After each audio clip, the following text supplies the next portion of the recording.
सीतापुर गांव के ऊपर एक वीरान हवेली थी। लोगों में कहानियां मशहूर थीं, अजीब आवाजों की फुसफुसाहट, रहस्यमय रोशनी की बातें। कहते थे हवेली में भूत रहते हैं। गांव वाले और बाहर के लोग उससे दूर ही रहते थे। हवेली पर डर का साया मंडराता था। हवेली कभी एक अमीर परिवार का घर हुआ करती थी। एक आग में पूरा परिवार खत्म हो गया। कुछ लोग कहते थे कि यह कोई मामूली हादसा नहीं था। हवेली की दीवारों के पीछे कुछ काले काम हुए थे। हवेली त्रासदी और रहस्य का प्रतीक बनकर रह गई। एक वीरान हवेली थी। लोगों में कहानियां मशहूर थीं, अजीब आवाजों की फुसफुसाहट, रहस्यमय रोशनी की बातें। कहते थे हवेली में भूत रहते हैं। गांव वाले और बाहर के लोग उससे दूर ही रहते थे। हवेली पर डर का साया मंडराता था। हवेली कभी एक अमीर परिवार का घर हुआ करती थी। एक आग में पूरा परिवार खत्म हो गया।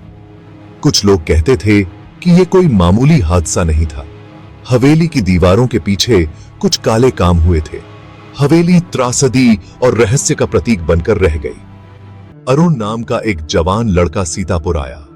वो शहर का रहने वाला था। अरुण भूतों की कहानियों पर हंसता था। वो अंधविश्वास पर यकीन नहीं करता था। गांव वालों ने उसे हवेली के बारे में चेतावनी दी। उन्होंने उससे दूर रहने को कहा। अरुण ने हंसते हुए कहा, उस पुराने घर में परछाइयों और गूंज के सिवा कुछ नहीं है। गांव वाले आश्वस्त नहीं थे। उन्होंने उसे हवेली में रात बिताने की चुनौती दी। अरुण ने उनके डर का फायदा उठाते हुए चुनौती स्वीकार कर ली।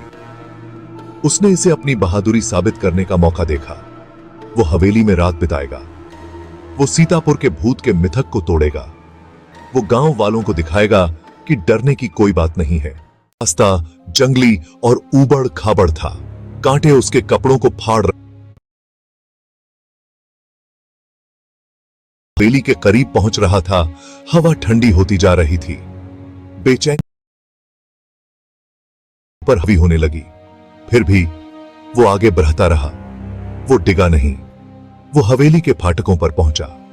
वो लोहे के बने थे, जंग लगे हुए थे और बेलों से ढके हुए थे। फाटक कराहते हुए खुले। अरुण ने भूतिया हवेली के मैदान में कदम रखा। हवेली उसके ऊपर मंडरा रही थी। यह एक अंधेरी और भव्य संरचना थी। खिड़कियां बंद थीं।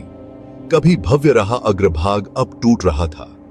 एक गहरी सांस लेते हुए अरुण ने भारी ओक के दरवाजों को धक्का दिया। दरवाजे विरोध में कराह उठे। धूल और मकड़ियों के जाले हवा में तैर रहे थे। सड़ांध की गंध हवा में भारी थी। अरुण अंदर कदम रखा। उसके पीछे दरवाजा जोर से बंद हो गया। वह अंधेरे में डूब गया। उसने अपनी रीढ़ की हड्डी से एक ठंडक महसूस की। वह सचमुच अकेला था। भाग 5। एक मौजूदगी। अरुण ने टटोलकर अपनी टॉर्च निकाली। उसने उसे जलाया। रोशनी अंधेरे को चीरती हुई आगे बढ़ी। वो एक बड़े से दालान में था। एक घुमावदार सीढ़ी कमरे में अपना दबदबा बनाए हुए थी। झूमर से मकड़ी के जाले भूतिया पर्दों की तरह लटके हुए थे। हवा भारी लग रही थी। उसे ऐसा लग रहा था जैसे कोई उसे देख रहा है। अरुण ने उस एहसास को नजरअंदाज कर दिया। उसने खुद से कहा कि यह सिर्फ उसका वहम है। वो एक एक करके हवेली को एक्सप्लोर करने लगा। हर कमरा पिछले वाले से भी ज्यादा वीरान था। फर्नीचर सफेद चादरों में लिपटा हुआ था। दीवारों से पेंट उतर रहा था। दूर से उसने एक फर्श के तख्ते के चरमराने की आवाज सुनी। वह घूम गया, अपनी टॉर्च की रोशनी घुमाते हुए। वहां कुछ भी नहीं था। भाग 6। परछाई। अरुण ने जारी रखी। उसे एक लाइब्रेरी मिली। किताबें जमीन पर बिखरी पड़ी थीं। यहां कभी आग लगी थी। चिमनी अब ठंडी और खाली थी। जैसे ही वह जाने के लिए मुड़ा, उसकी नजर किसी चीज पर पड़ी। धूल भरे शीशे के प्रतिबिंब में उसने एक आकृति देखी। यह लंबा और दुबला पतला था।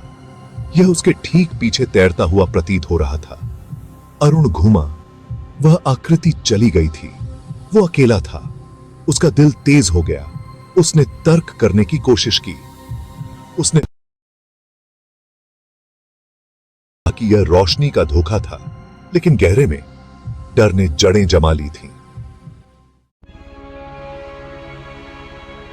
भाग 7, चेतावनी। अरुण आगे बढ़ा।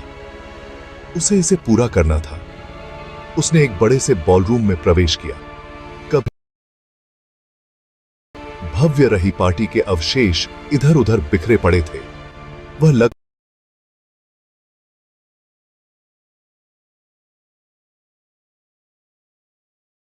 की धीमी आवाजें सुन सकता था। अचानक हवा ठंडी हो गई। ताप गया। कमरे में एक ठंडी हवा चलने लगी। बॉलरूम में एक आवाज गूंजी। यह खतरनाक थी। इसने कहा, इस जगह को छोड़ दो।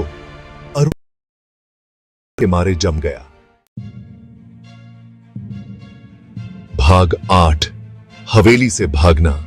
आवाज ने अरुण को हरकत में ला दिया। वह भागा। वह इतनी तेज भागा जितना उसने पहले कभी नहीं भागा था। वह हवेली से भागा। उसने पीछे मुड़कर नहीं देखा। उसे बाहर निकलना था। वह सामने के दरवाजों से बाहर निकला। वह ठोकर मारकर गिर पड़ा। वह अपने पैरों पर खड़ा हुआ और दौड़ता रहा। उसके अपने कदमों की आवाज बहरी कर देने वाली थी। जब तक नहीं पहुंच गया, तब तक वह दौड़ना बंद नहीं किया। भाग 9, पीछा। उसने पीछे मुड़कर हवेली को देखा। यह पहाड़ी पर चांदनी रात में आकाश के सामने एक अंधेरे सिलहुट की तरह मंडरा रहा था। उसने सोचा कि उसने सबसे ऊपरी खिड़की में एक आकृति देखी। ऐसा लग रहा था जैसे वह उसे देख रहा हो। अरुण मुड़ा और फिर दौड़ा। वह तब तक दौड़ता रहा जब तक वह और नहीं दौड़ सकता था। उसे हवेली की चौकस निगाहों से बचना था। उसे उस डर से आगे निकलना था जो उसे अपनी चपेट में लेने की धमकी दे रहा था। वह नहीं जानता था कि उसका पीछा किया जा रहा है या नहीं, लेकिन यह पता लगाने के लिए उसने अपनी गति धीमी नहीं की।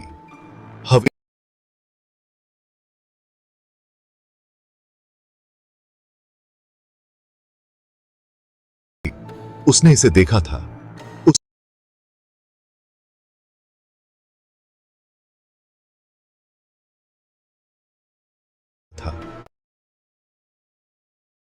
एक काली शक्ति थी। उसने इसे देखा था। उसने इसकी बर्फीली पकड़ को महसूस किया था। भाग 10, उपसंहार। अरुण कभी सीतापुर नहीं लौटा। उसने हवेली में अपने अनुभव के बारे में कभी बात नहीं की। वह गांव और उसके रहस्यों को पीछे छोड़ गया। कुछ लोग कहते हैं कि भूतिया आकृति अभी भी हवेली की खिड़की से देखती है। यह उन लोगों का इंतजार करता है जो उसके क्षेत्र को चुनौती देने के लिए काफी मूर्ख हैं। हवेली वैसी ही रही। गांव के ऊपर एक खामोश प्रहरी उस रात की एक भयावह याद दिलाता है जब अरुण का अलौकिक से आमना सामना हुआ था, और कहानी सुनाने के लिए जीवित है।